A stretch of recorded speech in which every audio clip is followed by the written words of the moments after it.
வணக்கம். உங்கள் வசந்தசேகர். இன்றைக்கி தொட்டாசினிங்கை பற்றி தாங்க பேச போகிறோம்.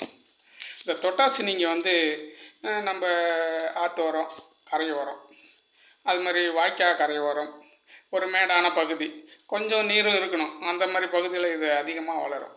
அப்படியே கொடி கொடியாக வளரும். நிறைய முற்கள் இருக்கும் அந்த தொட்டாசினியில். அப்படி அழகாக தொட்டாக்க மூடிக்குங்க. அது பாருங்கள், ஆண்டவன் கொடுத்த ஒரு வரம் பாருங்கள். அப்படி லைட்டாக தொட்டாக்க அப்படி சும்மா அப்படி புல்லை இது பண்ணால் கூட டக்குன்னு மூடிக்கும். ஒரு சில வினாடிகள் கழித்து தானாக அப்போ மறுபடியும் விரிஞ்சுக்கும். யாராவது தொட்டால் மறுபடியும் மூடிக்கும். நீங்கள் எத்தனை தடவை தொட்டாலும் அத்தனை தடவை மூடிட்டு மறுபடியும் திறக்குங்க. அது மாதிரி இந்த தொட்டாசினிங்கை.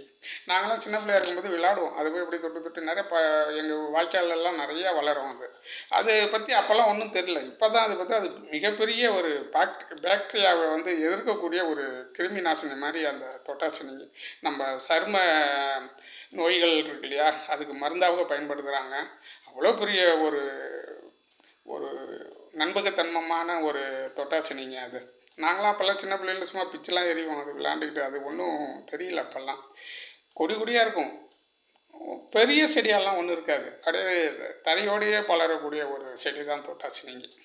இன்றைக்கி அதை பற்றி ஒரு மிகவும் மகிழ்ச்சி அடைகிறோம்.